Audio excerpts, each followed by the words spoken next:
Hello, I'm really glad you're here. I'm Amy, and this is Amy's Wild Cards.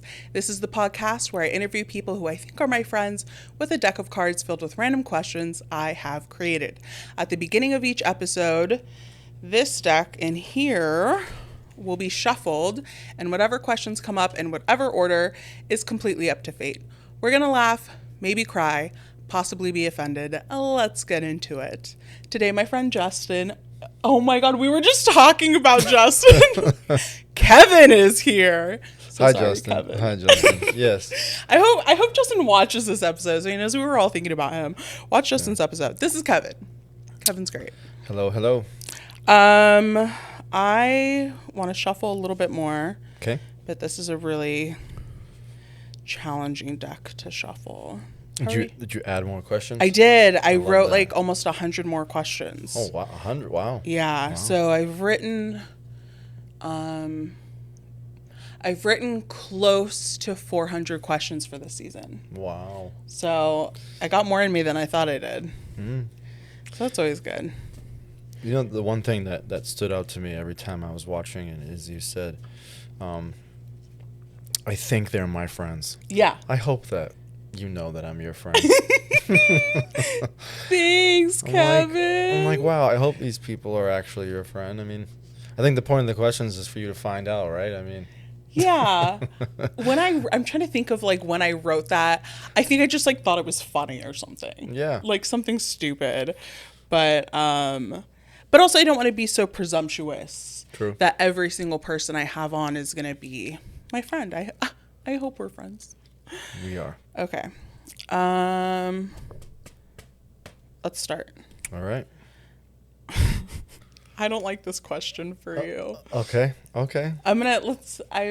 pray that the cards you get are what are meant for you, and I always think that. So we'll see what you say. I mean, fate is here, right? Yeah. How long have gay people existed? Oh, I think gay people have existed forever. I do too. Okay, I'm Yeah. glad you said that. I Yeah. was afraid of what you were gonna say. No. I've learned a lot about that, and they've been in every culture and in every domain since as far back as we've been recording history. So Okay, yeah, they've been there. great. Shout out to the gays. Oh my gosh, yes. I'm glad you got this question. Okay. What form does evil take in this world? Oh boy, what form does evil take? Man, it takes. It's a good question. I think it probably takes. I would say it's probably individualized. I would say that Okay. it takes the form of each individual, knowing what our, you could say, our shortcomings might be, and how they might show up to us individually. So that's what I would probably say. I don't think there are some texts and literatures which suggest that there is a standardized way, but I think that it's more, each individual has their own set of evils that they're going to have to combat. I think that's a really good way to put it. I did an episode during the holidays where I interviewed my 8-year-old niece. And it was just like, because she's a kid and, you can't really consent. So we did it just for our family. It's private. But I asked her that question, and it was that question or a similar question, or like, what does the devil look like or something? And she said the devil looked like a brown car. Oh. And I was like, okay, girl. But like a transformer of some kind. Okay. I love children. That's funny. Another evil one. Okay. All right. Does evil exist? Oh, yeah, for sure. Yeah. Yeah. Oh, yeah. I think it definitely I think it exists in, like I said, in different ways in every culture. And I think that, that whatever culture you're in will define it the way which that they think it is, because it's specific to those individuals, This is like another kind of religious one. Okay. It's so funny that But you're getting just them. in religious studies. Yeah, here we but I love it. Is speaking in tongues real? Oh, man. Man. I don't know. I want to be a little bit more direct, but I think that I want to also kind of remain impartial to it. I think that it's to me it seems that I guess if a demon can take over someone, then maybe the spirit can also take over Oh, someone. good perspective. And so if that's the case, then but for me, like when I've seen it, I know like family members that go to those kinds of churches, and I know people who have experienced it, and for me, it just feels a little extra. Feels a little bit extra. Have you ever witnessed it yourself Um, in person? yes. Okay. Yeah, my grandmother on my father's side of the family is, she's an interesting character. She's religious, but then she also believes in voodoo and things like that. Oh, okay. And so I've seen her speak in tongues about a voodoo situation that was taking place with her and my aunt. So, Wow. yeah. You were the right person to ask that to. Ah, look at this other question that was right next to it. Can you translate for someone who speaks in tongues? Oh boy, I mean, hey, if there's God involved, and then I think that there would be somebody else present who might be able to translate. I think. I don't think that it's in a vacuum. I want to put it in a vacuum, but I don't think life is in a vacuum. So let's go with yes. Do you want to hear my funny story? I would love to. So, okay. I have to be careful because I think this person watches some of my episodes. But my mom, Shout out my dukes. so my mom, growing up, she would speak in tongues sometimes. And then I remember there was this one time when like she tried to translate for someone or someone tried to translate for her, and it was just like the messiest thing I'd ever seen. And I was like, I don't think anyone's getting this right. Like I was just like, I think I was a kid, but I was like, something's off here. So Yeah. I don't know. Like the most recent time I saw it was at this like very queer, very black church I went to in Hollywood. It's an interesting combo there. Yeah, it was great. I was looking for like queer affirming churches, and so I happened upon this church, and some of the people there were speaking in tongues. And okay, this is interesting. Let's hear it. The black churches speaking in tongues versus white churches speaking in tongues, there's a certain way it sounds, Okay. and it's different. Okay.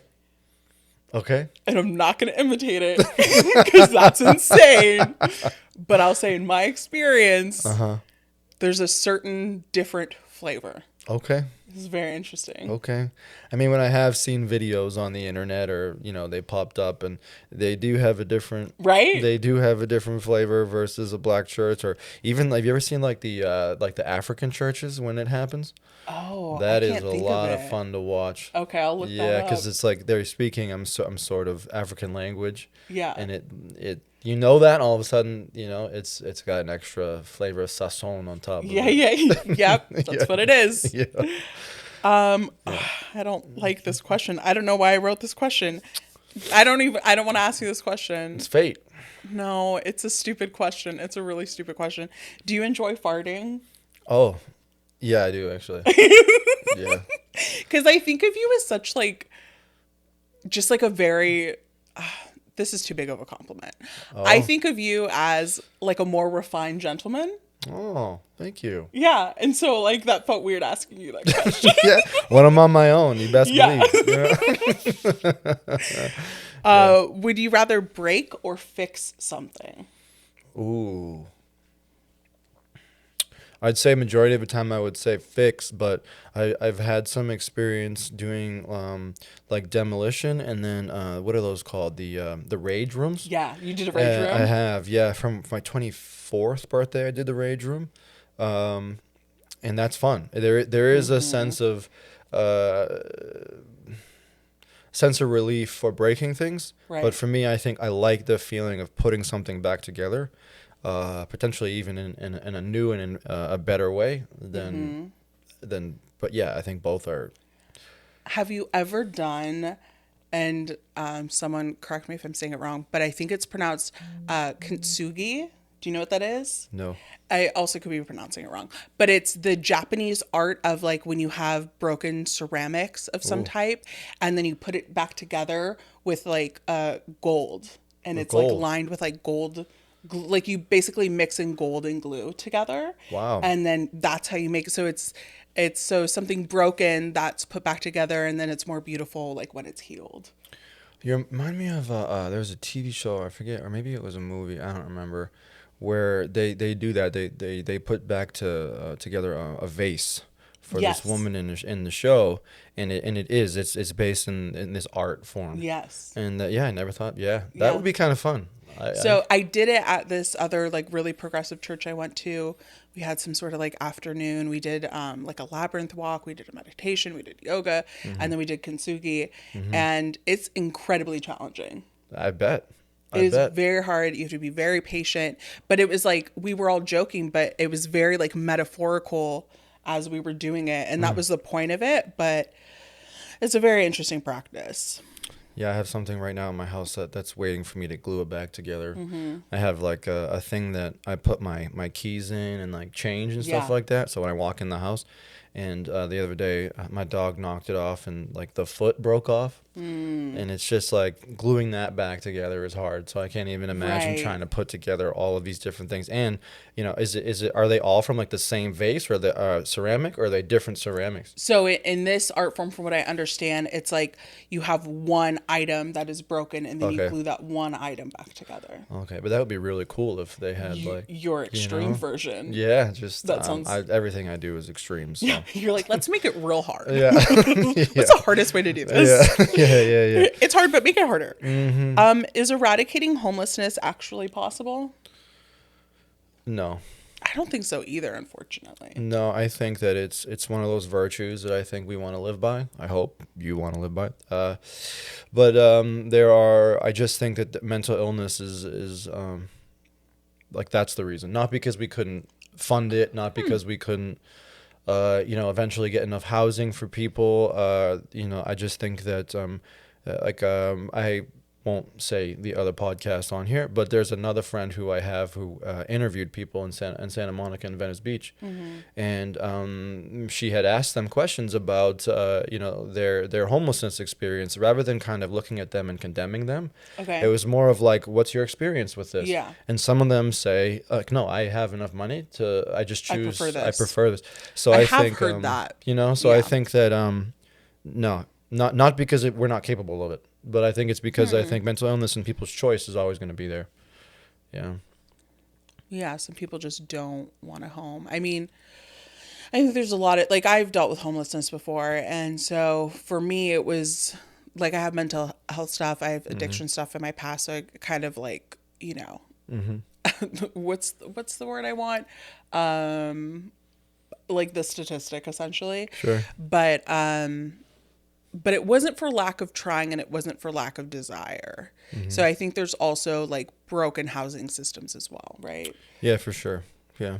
I don't know if you've watched either of these, Twilight Zone or Black Mirror. I've only watched a couple of episodes of Black Mirror, so I can't answer that with any. I guess I'm gonna choose Black Mirror Yeah, because I've yeah. never seen Twilight Zone. The classic. Yeah. Okay. Oh, okay. You literally are getting all my tongue questions. Okay. Maybe this is a sign from God telling me to look into this. I don't Yeah, something. There's Yeah. something here for you. Uh-huh. Can you speak in tongues? know. No, not that I know of. Do you want to?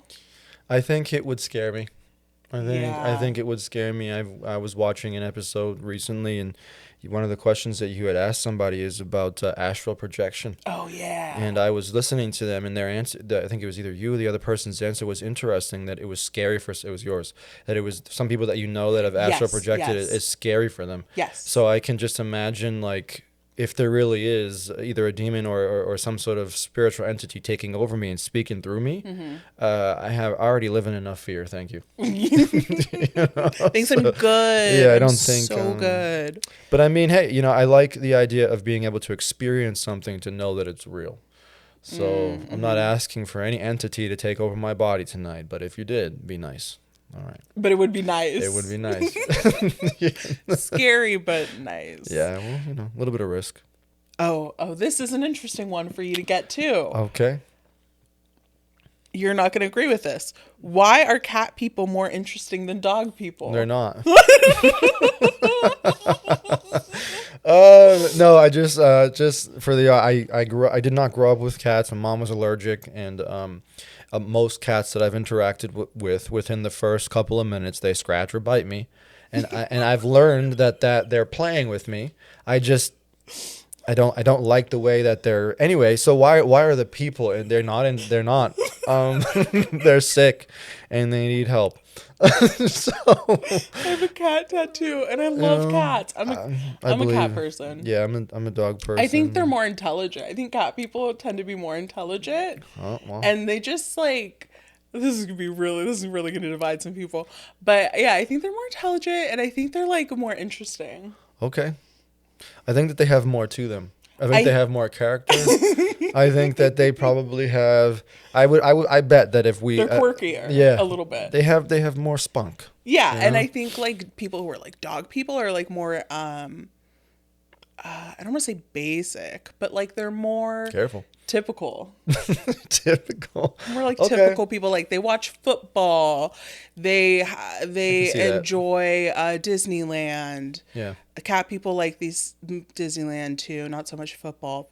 Cat people aren't really football people. So are you saying that cat people are more likely to be less sports related and things like that? Yeah. I have no evidence to back any of this up, but this is just my personal experience. I could see that. I could see how, I guess you could say dog people are probably more social. Yeah, social and kind of into the more culturally relevant. And that's not the right way to say that.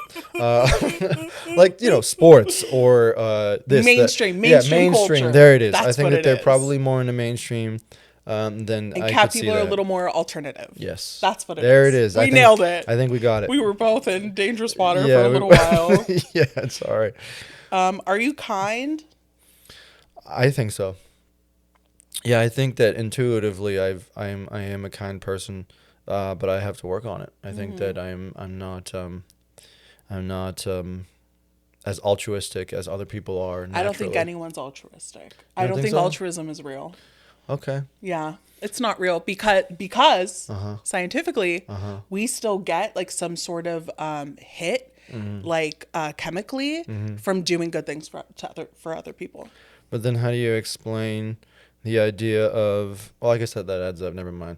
I read this really boring book, and it was talking about this idea and how actually altruism goes against biology. Yes. And he was trying to create this scenario. Let's say you and I are back in the Ooga Ooga Booga days. Okay, that's what we're gonna call it. That's what we're gonna call it. And and so I go out, right, or we go out together and we're hunting, and all of a sudden there's someone over there and they're in trouble, right? And that would be going against our nature, right, to go help them, right? But then he said, though, most civilizations, this is where the book goes, most civilizations who engage in altruism are the ones that are still around today. So it technically goes against biology, yes, but it supports humanity and our natural evolution. You know what I mean? Yeah. It was just an interesting read. Shout out my nerds. That's an interesting idea. But yeah, altruism. There's because you have to think past your basic there's an evolution to that type of thinking. Yeah. Right. You have to be a little more evolved to be oh, fear. Wait, no, I'm not afraid of them. Oh, they need help. Okay, I'm going to step outside of myself. Ooh, you know what? You got me a good idea. So it's almost like altruism would require the beginning of faith, some sort of rudimentary element. And if I do this, right, rather than this will serve me, if I do this, it'll be for the right reason in the future. So even though that I might be getting something, I could see how that could be maybe even the rudimentary ideas of a faith, that this will go good in the future for me or my people or whatever. Maybe I'm a nihilist because my thought was also, but maybe not. Maybe. I mean, hey, someone called I'm me open. a nihilist recently. Did they? Yeah. I've been called a masochist before. I've been that one too. That fits me pretty well. Yeah. What age Mm-hmm. should you get over hating your parents? Ooh. Should you is a crazy way to phrase that. Yeah. I think. I thought you were saying should you? Oh Like, no, just hate no, them no, forever. no. We shouldn't hate our parents forever. I think that I think honestly, like as we're beginning to discover autonomy and like who I am, I think that that would be the right time. So evidence suggests somewhere between 14 and 19, 20, like when we're starting to like that rebellious stage, whenever Okay. that begins to happen. That makes sense. But most of the time, a parent starts putting their fist down, Yeah. harder at that time rather than allowing their whatever. Yeah. And so I think at that time, where we start to see our parents as less like gods and more like another human being. That was not my experience. My mom made herself a god. Hi, Mom, for a while. And so that was the message that I continued to get, especially not just from her, from the other adults in my life. They were seen as like, they were never humanized. So whenever that begins to happen, rebellious stage, 14, 15, whatever, excuse me, is when I think that someone should begin to start to not hate their parents as much. Because it's going to happen, right? Especially when you're being Power rebellious. struggles. Yeah. Yeah. Yeah, so- I know I was. I see, for me it's tricky because then you start, hopefully, you start to do like the emotional work. Yeah. And then there might be some anger that Sure. resurfaces.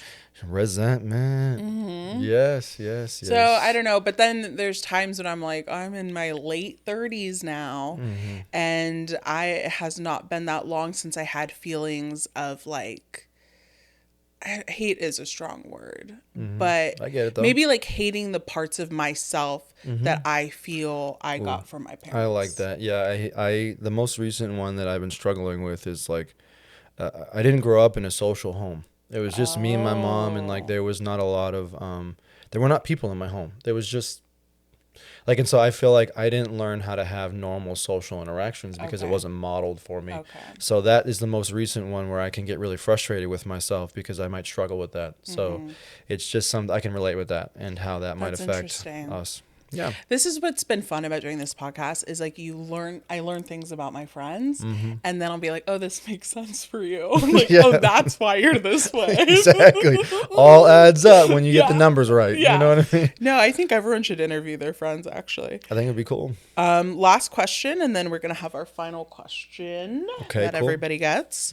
Would you rather marry rich or be rich yourself? Do you mean like marry into richness?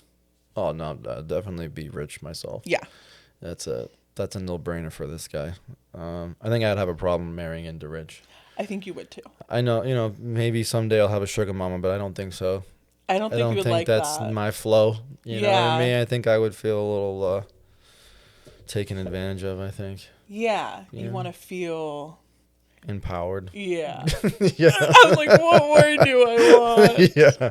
Yeah, I don't want to use, the phrase in control, but, it's not about being in control because everyone has a value in a relationship, but money oftentimes I feel. Anyways, it feels like I would rather be rich than get married, and Yeah. be okay on my own before I want to be mine. Yeah, I want to exactly. be mine. So- Even though everything we own is really God. Amen. We work You for God know? at the end of the day. You know?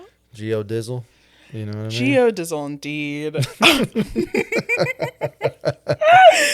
Final question Okay. for all of my guests. Mhm. If this were the only surviving audio clip of you left in existence, what do you want people to know?